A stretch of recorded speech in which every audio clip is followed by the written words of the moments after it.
The O'Reilly Fact is on tonight. The notion that he would attack a Gold Star family means that he's woefully unprepared. President Obama lacing Donald Trump today over the Muslim father Gold Star controversy.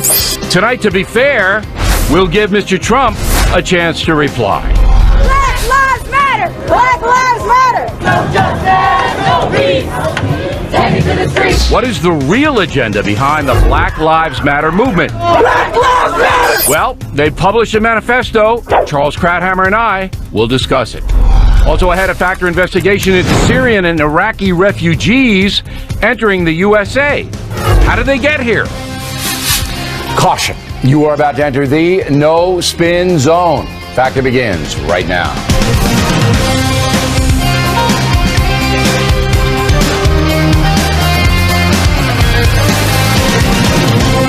Hi, I'm Bill O'Reilly. Thanks for watching us tonight. A lesson for Donald Trump. That is the subject of this evening's Talking Points memo. When naturalized American citizen Khizr Khan spoke at the Democratic convention, few predicted the firestorm of controversy he would ignite. Mr. Khan, 66 years old, came to the USA in 1980 to attend Harvard Law School. He was born in Pakistan, took a career path similar to millions of other legal immigrants, working for American companies, raising a family. In 2004, Captain Humayun Khan, the middle son of the Khans, was killed fighting in Iraq. He received the Bronze Star posthumously and is buried in Arlington National Cemetery. After Donald Trump said Muslim refugees from countries with terror chaos should be banned from coming to America, at least temporarily, Khizr Khan criticized Trump online while mentioning his Muslim son's heroism. The Clinton campaign took it from there, making sure Mr. Khan was given a platform at the Democratic convention. The same thing the Republican Party did with Pat Smith, who directly blames Hillary Clinton for the death of her son in Benghazi, Libya. By the way, Mr. Khan's point of view received 50 times more coverage from the establishment media than Ms. Smith's. But there is a reason for that. Donald Trump criticized Mr. Khan and his wife, while Hillary Clinton did not directly confront Ms. Smith, other than saying she might have misheard some stuff. Lesson number one for Donald Trump: commenting on regular folks fraught with danger, no matter what they say. To be fair, Khizr Khan did seem rather orchestrated at the convention. Donald Trump, you're asking Americans to trust you with their future. Let me ask you, have you even read the United States Constitution? I will gladly lend you my copy. A contrived soundbite, to be sure. But as an American, the man has the absolute right to make it. Trump then fired back, pointing out Mrs. Khan said nothing, and that might have been because of how some Muslims see women. That comment was enough to start a media frenzy, which has focused negative attention on Mr. Trump. Lesson number two: any reference to a minority, here Muslims, also fraught with danger. Then, of course, the partisan piling on began, topped off today by President Obama. Donald Trump will be here momentarily, and we will play you the president's soundbite so he can react. Simply the fair thing to do, right? Now, all powerful people have to know that calling folks out has to be done surgically. If a family has lost a son fighting for America, you simply cannot hit them with a broadside, no matter what they say. You have to let it go. If you punch down, as the saying goes, the media will label you a bully, or worse, if you're a conservative, if you're a Republican. Not always fair, but that's the reality. Final lesson: Trump's only chance at winning the presidency is to stay on message. America is in decline, and he can fix it. If he fights everyone who comes after him, he'll lose. And believe me, the Democrats are lining up legions of people to come after him. And that's a memo. Now for the top story tonight. Earlier today, I spoke with Mr. Trump. So as I said to the audience in the talking points, I think it's just fair to give you an opportunity to reply to the president, who said this today. Roll it. The notion that he would attack a Gold Star family that had made such extraordinary sacrifices on behalf of our country. The fact that he doesn't appear to have basic knowledge around critical issues in Europe, in the Middle East, in Asia, means that he's woefully unprepared to do this job. What say you? I think he's the worst president maybe in the history of our country. I think he's been a disaster. He's been weak. He's been ineffective. You look at this so-called recovery, it's setting record lows. It's, I guess, not since 1949 has there been anything like it. You look at home ownership. Look at what happened as an example. He talks about Ukraine. I believe I know far more about foreign policy than he knows. Look at Ukraine. He talks about Ukraine. Well, you know how tough he is, right? How tough he is with Russia. In the meantime, they took over Crimea. And I understood that. And most papers covered what I said accurately. Some didn't because the press is so dishonest. But Crimea, I mean, the Russians took it over under Obama's very powerful leadership. And, you know, he talks about me with Russia. Wouldn't it be a wonderful thing, frankly, if we actually got along with Russia and worked out some kind of a deal where we go in and knock the hell out of ISIS along with NATO and along with countries that are in the area? Wouldn't that be wonderful as opposed to fighting? But Crimea was taken over, and you know this better than anybody because you were covering it a couple of years ago. It was taken over during Obama's regime, big tough president. So look, I think he's one of the worst presidents, maybe the worst that we've ever had in the history of our country. I think that Hillary Clinton maybe she has the potential to be even worse. Right. She will be terrible. Look at the lie. Look at the lies. Look at the lie over the weekend that she told about the FBI director.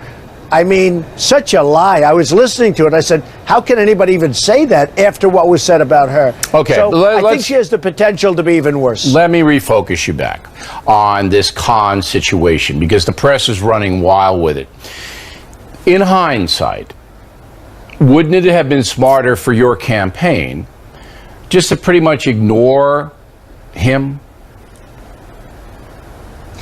Well, you know, I was watching television. I said, isn't that nice? Isn't that nice? And all of a sudden I was viciously attacked on the stage of the Democratic National Convention by Mr. Khan. And I responded to that vicious attack. And what happened is the press took it and made it a big deal. And that's fine.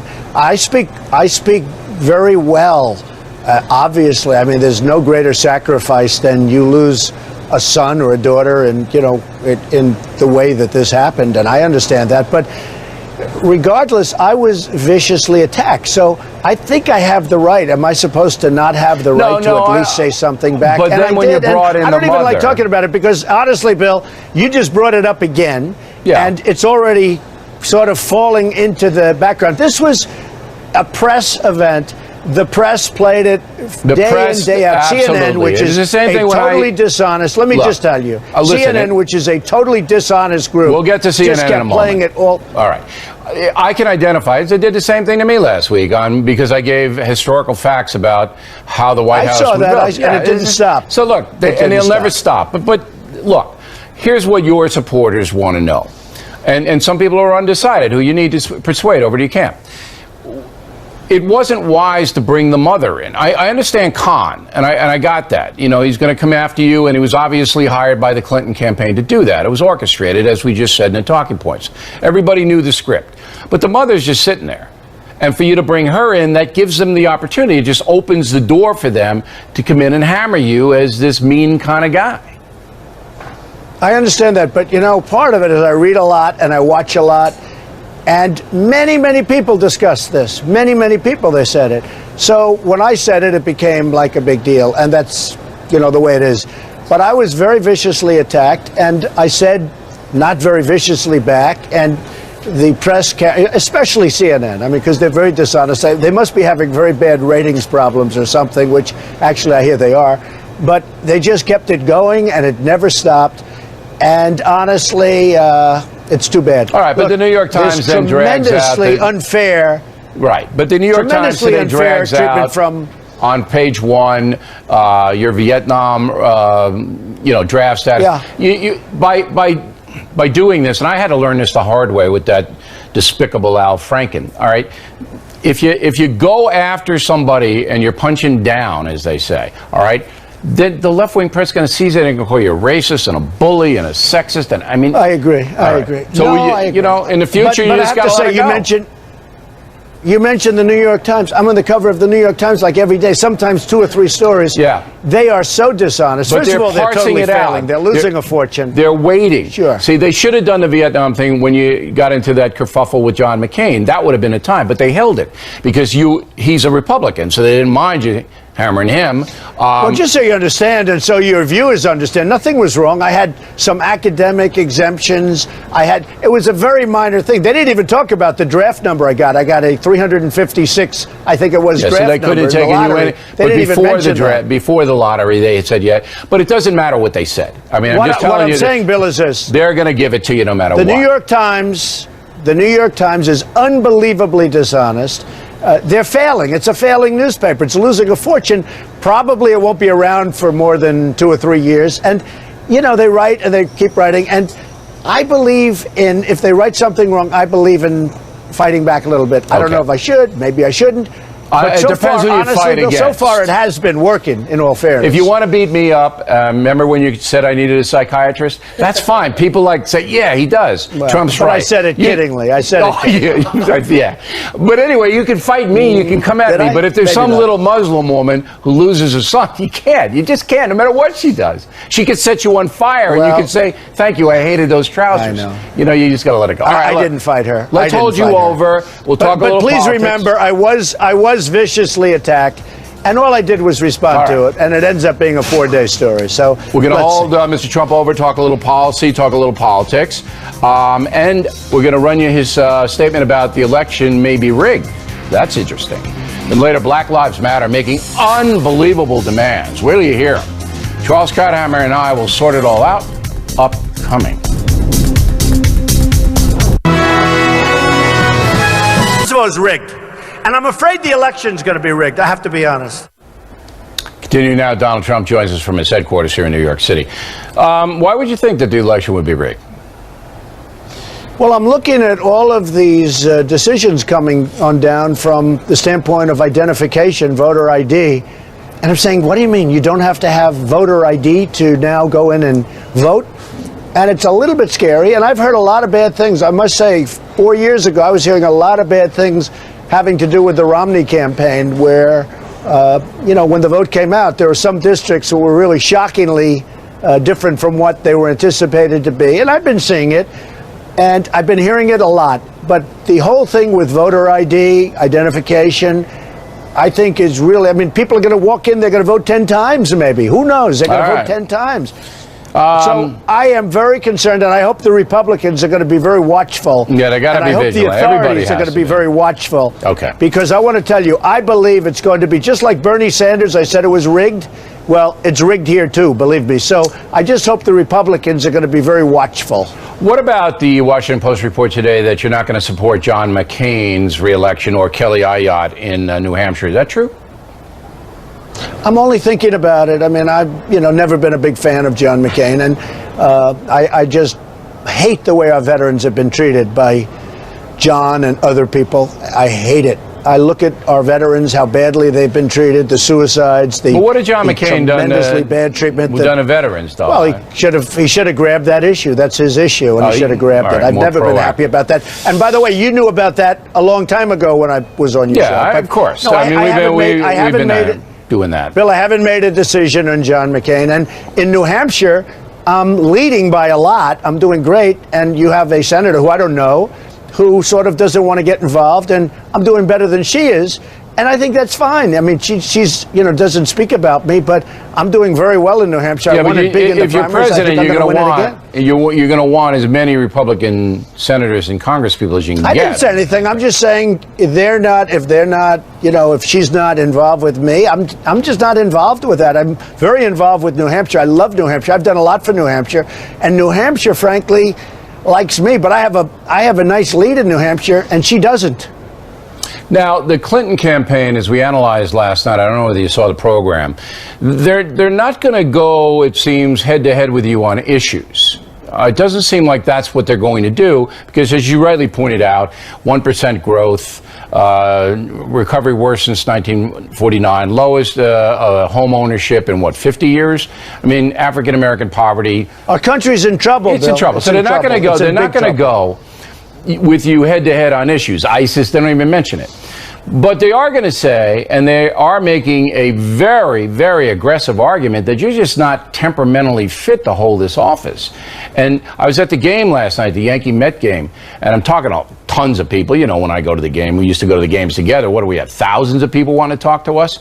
And that's what they're talking about, that can Trump handle the pressure? Can Trump do this? And how are you going to rebut those constant attacks? Well, I think my whole life has been about handling pressure. I think I have a great temperament for winning because I know how to win. She's a loser. She doesn't know how to win. She's got a temperament not to win. And, her whole campaign is based around the word temperament. And if you look at her, look at the man who wrote the book from the Secret Service, said she's a basket case. She's a total, you talk about temperament. But you can make money writing those books, crazy. though. No, but wait a minute. If you slam Trump, if you slam Clinton, you can make some money. So you got to be careful about that. I think she's got a bad temperament for winning. I don't think she's a winner. And our country has to win. Hey, look, you've known me a long time. You know more about my temperament than probably most people. And what I've done my whole life is win. I win. And you saw that. We had 17 people, and I ended up winning very easily, by the way. Not like tough. Very easily. That's because people winning want by change. The biggest margin ever. They want change. They don't want conventional change. politics. And by the way, and that's her second part. She said she's the person of change. The reason she has to say that is because things are going so badly. When you look at a 1%, 1.2% growth, that means we're dying. Okay, we're dying. Yeah. China, if they're at 7 or 8%, actually what they do is they start devaluing their currency. That's what they do. But if they're at 7 or 8%, that's considered terrible. We're at 1%, Bill. We are dying. And you look at everything else. We're failing with ISIS. We're failing in every category. Well, so if it's issues, I think my temperament is great for winning. All right, but that's where they're coming at you on the temperament issue. And we always appreciate you coming on. We know how busy you are. Thank you, Mr. Trump. We appreciate it. Directly ahead, Kirsten Powers will react to what the candidate just said. And later, Black Lives Matter demanding reparations for slavery. Krauthammer and I will analyze that. Impact segment tonight, reaction to Donald Trump. Joining us from Washington, Kirsten Powers. That's the fastest lead in the history of the factory. All right, as she is. All right, so what did you hear that you would like to tell the folks about? Well, I think it's just interesting that Donald Trump, when he talks about this controversy that's been going on over the last week with Mr. Khan and his wife who spoke at the convention, that he seems a little confused by why people are paying so much attention to what he says. So he feels as though Mr. Khan came out and said these things. I then responded, and people are making a big deal out of it. What's the big deal? Well, the big deal is he's running for president. And you asked him about, well, why did you attack the wife? This seems a little out of bounds. And he said, well, what I said everybody else was saying, and I just said it, and then people got upset. And again, it's like, yeah, because you're running for president. Okay, but and let so me people stop you care now. about what you say. Let me stop you then. You're right that anything that Trump says can and will be used against him. But you have to concede, Powers, that the left-wing press, which just despises the man, is going to take anything he says and twist it negative. Right? Oh, look, I think. Come on, actually, be honest. No, because sure I they think, are. Well, I just want to say I don't think they love Hillary necessarily either. So I think they will twist what pretty much anybody says. Now. But look, Trump's not a victim here, Bill. We know that. I mean, he's not. I'm not saying he's a victim. It's not that his words are getting twisted. It's that he's saying things that I think some people have a real issue with, and even Republicans are coming out and criticizing him. Based on his body language in the interview, I think it's safe to say that he knows that commenting on Mrs. Khan was a mistake. I'm sure he does. He Yeah. has to know it because it's obscured his message for 5 days, and it's given the far left another hammer to beat his head in. So he knows. Now, does Trump admit mistakes? No. That's not his style. It's not what he does.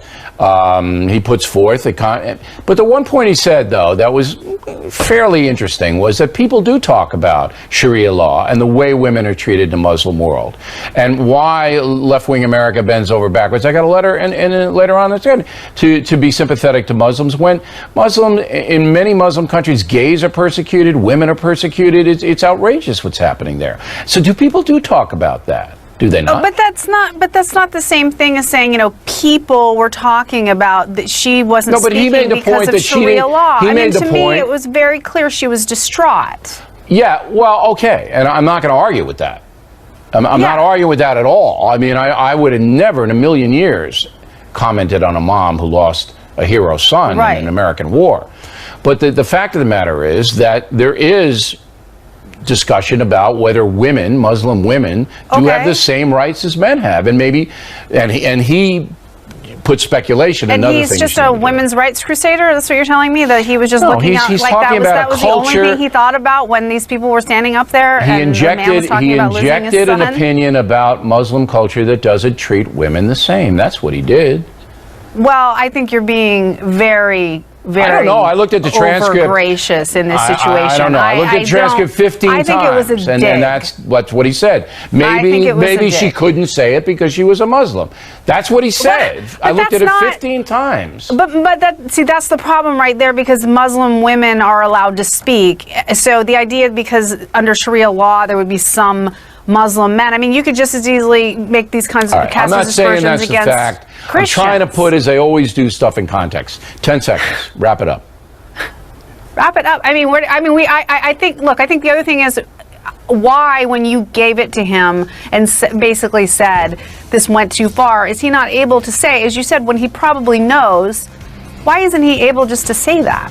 I don't know. Kirsten Powers, everybody. Bill. I don't know. I've never heard you say that. As the factor moves along this evening. Vietnam vet confronts Pokemon players, and it gets very nasty. Also, Cranhammer and I will analyze the demands of Black Lives Matter, which include reparations for slavery. We hope you stay tuned for those reports. This is a legal segment tonight. As you know, the Democratic platform says that Syrian refugees and other mainly Muslim folks from chaotic nations should be resettled in the USA, at least to some extent. Donald Trump and the Republicans oppose refugee status in most cases from those areas. So we wanted to know, what does it take to gain entry to America? Here now, attorneys and Fox News analyst Kimberly Guilfoyle and Elise Wheel. So first, give me the numbers of refugees from terror areas, Wheel. Okay, you asked me to look at 3 countries, Syria, Afghanistan, and Iraq. I'll give you the numbers. Afghanistan in this country, the refugees in this country, 2,136 last year. Iraq, 9,692. Syria, 8,191, for a total of 20,000. Okay, here's how the process works. It starts in the UN, not the US, all right? The UN looks through the applications. They give to us, the U.S. State Department, about 1%. They refer, it's called a referral, about 1% of all of those that apply. It's a 9-step process to go through the UN, through the State Department. Okay. 9-step process. So the United Nations is the point agency. Yes. So how does a person, Guilfoyle, if you're in the middle of Syria and there's bombs and rockets going off and you have to get out of your house because ISIS is going to cut your head off, how do they get to a UN office to fill out a form? How? Yeah, well, that's the problem, part of the process, but they do have facilities where thereby you can go ahead and submit paperwork, and it's actually pretty well known for people to do that. Is it mobile? Do they have, like, the UN are around or on the ground? Yeah. The State Department also has representatives, people that can assist with this process to make sure that it is easy versus cumbersome. Okay, so there's actual United Nations officials on the ground, Afghanistan, Iraq, and Syria. They'll actually dangerous places. They'll knock on your door. They'll knock on your door. Once they've accepted your referral, they'll But you've got to find them. That's the thing. In a fog of war, it's not easy to find them. But apparently they are finding them. Okay. They've worked so just that system 1% out well. last year. Right. All right. And we did it from July to July. All right. So just 1% of all those who wanted to come here. And the referrals are given those people that will be persecuted the most. The people that Sure, they that's believe, the right, evaluation. It's a little bit of a refugee triage assessment in terms of who is in the most need to be able to I'm terrible at math, but 1% would be 2 million would have applied and 20,000 got in. That's 1%, I think, right? 2 million? Yeah, 2 million. Okay. Right. All right. So that's not many. All right. So then they get the paperwork to the United Nations and they fill it out, and the United Nations sends it over to John Kerry's State Department, right? State Department, now FBI gets involved, Homeland Security gets involved. Now the 9-part process are interviews, but it's more than that. It's a background check, a fingerprint check, data process check. Who does that? But they're all over. They're over there. No, Who so does that? this is how it works. So it goes from the UN, then it goes to the State Department to Kerry, and then they are ultimately in charge. They get to decide how But this again, happens. logistically, how do they do it? Do they go to these refugees who are in Iraq and Afghanistan? Yes. American officials go and take their fingerprints. They take their fingerprints, but there's specific agencies that handle this, like the FBI, the counterterrorism group, to make sure that no one is a terrorist threat. But I'm still not very clear on how the U.S. officials get to these refugees on the ground. They have people on the ground that are designated there on the ground. All right, so Think they of have it like the Red U.S. Cross State Department in those areas. people working in these areas that go to where these people are, whatever they're a refugee camp or wherever they are, take their fingerprints. That goes to all our agencies. Databases. Everybody vets them, goes into a computer, and then who makes the final call? They flag them if there's a problem. But there's a bigger problem that, in my estimation. We don't have time for the bigger problem. Who makes the final call on who gets in? State Department. So John Kerry's people, the refugee people, give me the bigger problem in 20 seconds. Is the background checks. The databases are only as good as the data that is in the base. Who knows what they're checking against when you're talking about these terror What she's countries? saying is veracity can be questioned, and ultimately the State Department outsources it to nonprofits that make a determination based on resources and family connections which states are going to get this. All right. And governors complain. So it isn't a fail-safe. How can you believe necessarily what the Iraqi government is telling you about their citizens? It isn't a fail-safe, so that people could get in who are bad. We've already seen that. It's hard to get in. Yes, 20,000 we've out of seen 2 bad million. people getting in. It's not like Europe. No, They it's not run like wild over there. But we're going to exceed already and reach the president's estimate in terms of having that number of refugees before the end of the fiscal and the number is a important. month ahead of time. So they are getting in. Ladies, thank you very much. We appreciate it. And if you would like to hear more about terrorism and the refugee issue, we are featuring it on the Contributing Factor podcast. Ooh. Now that's on BillO'Reilly.com and iTunes, and we hope you check it out. We come right back. Should the taxpayers give African Americans cash money for the slavery horror? Krauthammer and I will discuss demands from Black Lives Matter next. Bill O'Reilly. In fact, a follow-up segment tonight. For months, we have been telling you that the Black Lives Matter movement is essentially a radical concern. Yesterday, BLM put a list of demands on its website, and they include reparations for slavery, whereby American taxpayers, blacks included, would provide cash for every single black citizen. Number 2, Black Lives Matter demanding that the government end, quote, the war against black people. 3, Black Lives Matter wants community control of federal and state funding. That means entitlement checks sent directly to the citizens, no oversight at all from the government that provides the money. Finally, Black Lives Matter calling for economic justice through, quote, collective ownership, a communist tenet. Joining us now from Washington, Charles Krauthammer. So, Charles, I was right from the jump on this crew. They're about as radical as you can get, are they not? I think they're rather sad and pathetic. That looks like a list that was put together in a late night, all-nighter, because they'd been criticized for being just negative and not having a program. This is a sort of it is a really almost ridiculous list, a mishmash, a combination of 1960s New Left cliches and black nationalist cliches strung together with a couple of bones thrown to limousine liberals for things like climate change. And when you look at it, you've got to say, this is about as unoriginal as you can get. This idea of empowering the community, giving them direct control and payment, that's been tried for 50 years. It was called the War on Poverty. It was called the Great Society.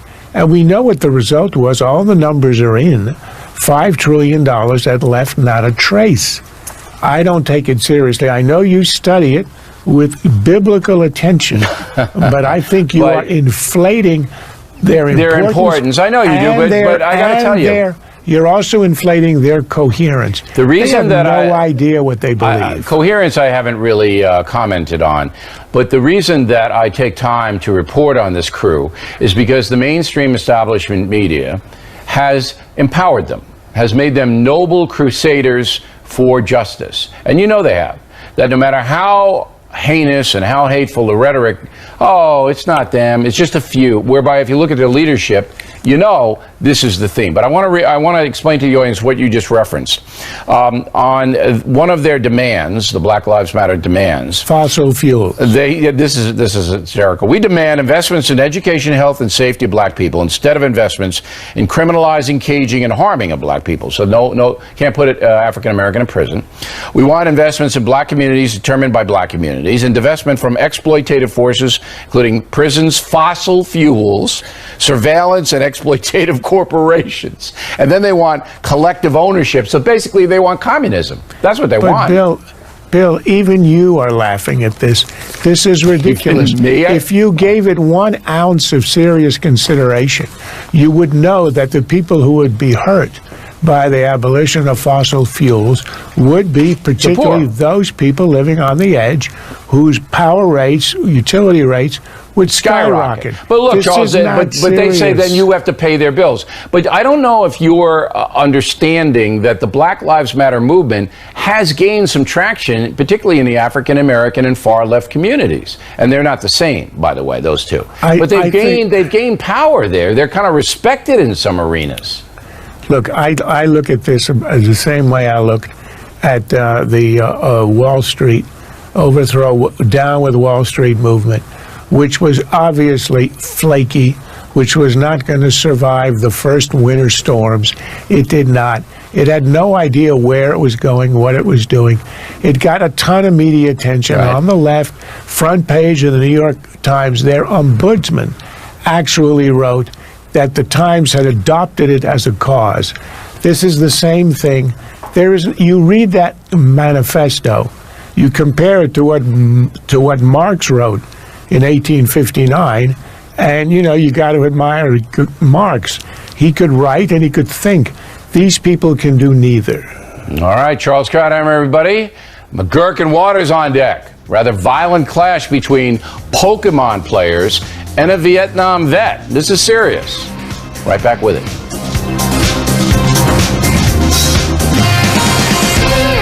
Back in the book segment tonight, what the heck just happened? In Winona, Minnesota, Vietnam vet visiting the Veterans Memorial Park where there are graves when he saw a group of Pokemon Go players frolicking around.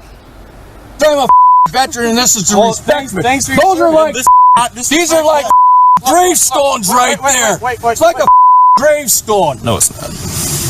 What do you mean, no, it's not? It's not. Here, I give a all right, get the camera, get the camera, get the camera. Get this guy in jail. Yeah. So maybe you guys will think this is serious or not. No, we don't. What do you mean, no, you don't, you little 67-year-old Bruce Reed charged with disorderly conduct, destruction of property as he took down those tents that were there in the cemetery. Here now, Bernard McGurk and Jesse Waters in for Gutfeld tonight. You can't do what he did. All right, you can't be a vigilante and this and that, but he's right to be teed off about these morons running around over the graves of Vietnam vets and other. Maybe he overreacted. I mean, but come on, listen, an old Vietnam vet with PTSD versus a bunch of pampered, snotty. We don't know he has PTSD. Ingrates. He claims he has PTSD. Right. I know they have PTSD, Pokemon Twitch stupidity disorder. These morons. And by the way, I thought the video initially was a hoax because they show one of these Pokemon players, his girlfriend is pregnant, and we know ain't none of these nerds got that kind of game. Right, Jesse? That's right. You know, I actually feel bad for the tent. Whoa! See, man, I didn't even know millennials could pitch a tent. That guy went after that savagery. I don't know what that was. All right, but the bottom line is that this is inappropriate, correct? I mean, his conduct's inappropriate, but the fuse that was lighted by these Pokemon morons, you know, do it somewhere else. It's ridiculous. No sense of reverence, no sense of history. Or respect. And then they baited him. You heard them, and they always do that. All right, let's get to politics now. Very, very serious story surrounding Donald Trump. A picture of him in an unbelievable situation. Roll that picture. There he is, eating fried chicken waters with a knife and fork. I don't know how you vote for the man after this. I mean, now we know why Christie's been hanging around the jet. I can see why right there. But, you know, at first I say he's got a bucket of fried chicken, and I'm thinking, what voting bloc is he trying to appeal to? Kentucky. Right. And then I realize Sanders supporters. Because he's got the colonel right there. It's a subtle message. Oh, yes. All right, but the press, the left-wing press, and people on Twitter and whatever they do, actually went wild that there was a knife and a fork that he was using for the chicken. It's unbelievable. They'll go for anything. But I love it. It's hilarious. I love the Taco Bowl tweet that he did a few months ago. And as far as the knife and fork goes, I agree with Jesse. He probably is wielding them as weapons in case Governor Christie does pop up on the plane or something like that. But look, a bucket of fried chicken, mashed potatoes, and gravy. Who knew he was into health food? Well, who knew when you rent a private jet at $25,000 an hour, you get free chicken with that. That's right. I mean, it's like you figured caviar or something like that. No, I want the chicken. He's a blue-collar billionaire. That's proof right there. The whole campaign is telling him, slow down with the junk food. You got to ease back. And then Mike Pence is saying, you know, more gravy. A little more gravy. Keep eating. He's going to pull a Fred Sanford. Elizabeth! Okay, I think we have to go now. It breaks my heart, but we do. Factor tip of the day, how to react when a person insults you. I have a very personal story that happened to me over the weekend that you're going to want to hear. The tip, moments away. Factor tip of the day, dealing with insulting people in a moment, but first, the mail. Evelyn Marnell, Norwood, New Jersey, I am sorry the Khans lost their son. I'm also sorry Mr. Trump fell for that canned speech of Mr. Khan's, who just happened to have a copy of the Constitution on him. Rebecca Callagher, Kingwood, Texas, Patricia Smith and Khizr Khan gave the best speeches at the convention, but they were both used as political pawns. Laura Saban, Mount Laurel, New Jersey, O'Reilly, brilliant and fair talking points about Hillary Clinton and President Obama. You provided hard facts and avoided polarizing rhetoric, and that is how we are going to cover this campaign, Laura. T-Points is always posted on BillO'Reilly.com in case you miss it. Tim Waterer, Sydney, Australia, I'm truly befuddled as to why those on the American left bend over backwards to support Islam. That culture often disparages women and gays. It is a mystery until you dig deeper, Tim. Many on the far left, not standard issue liberals, but far left, believe the USA is the reason that Islamic terrorism exists. They think we ignited all the problems because of our foreign policy, especially our relationship with Israel. So that's what that's all about. Mike Littleton, Cumming, Georgia. O'Reilly, you nailed Joe Klein with the facts, and he could not respond clearly. I did appreciate that he didn't hide from you, however. Well, here's the essential problem with the partisan media, Mike. They pick up stuff from the net without checking it out. Rarely do partisans on either side want to know what was really said by someone like me or anyone else. They simply want to bash. That's all they want to do. Monty Wally, Redondo Beach, California. If Joe Klein calls the entire Republican Party hateful, isn't that hateful? Interesting point, Monty. Daniel Johnson, Port Elizabeth, South Africa. I am 11 and love watching Water's World. Please ask Jesse to explore Bigfoot. Will do, Dan. Dexter Jarrett, Belgrade, Montana. Just watched the preview for Killing Reagan. Can't wait to see the movie on my 22nd birthday. That would be Sunday, October 16th, Dexter. Hope you get some nice stuff. Bud Cox, Beaufort, South Carolina. Here's the thing I hated about Killing Reagan, that I waited so long to read it. Couldn't put it down. Dr. Patricia Kalin, Fluorescent, or Fluorescent, Missouri. Really enjoying Legends and Lives of Patriots. Never really liked history, but the series really makes it come alive. Excellent, Doctor. Final episode is coming Sunday. Burr and Hamilton and the showdown, and we'll show you a clip tomorrow. And if you buy the book, Legends and Lives of Patriots, a compliment TV show, Get 50% off L&L The Real West. That's what we did last year. You become a BillO'Reilly.com premium member, you get any book free, including Killing the Rising Sun, my latest, out on September 13th. Finally tonight, in fact, a tip of the day. When I go out in public, many people recognize me. I don't really mind. 95% of them are nice. But sometimes somebody will give me a little jazz. Now, over the weekend, I was at an event. A woman walked up to me, kind of smallish woman, and said, quote, "You look better on television." Slowly, I looked down at the lady and said, "Lucky for me, that goes right into my paycheck." The woman was flustered and kind of wandered away. Now, she insulted me, hoping to get a reaction that she could put on her Facebook page or whatever dopey stuff, all right? That's the game. Even if you're not famous, troubled people wanting to get a rise out of you. So here's the fact, the tip of the day.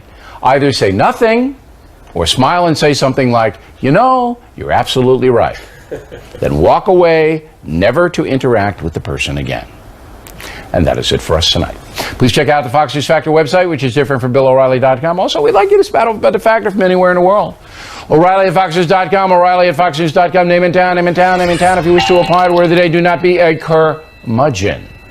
Now, I'll give you a hint. If you don't know what curmudgeon means, it's the only thing that Bernie Sanders and I may have in common. The only thing. All right.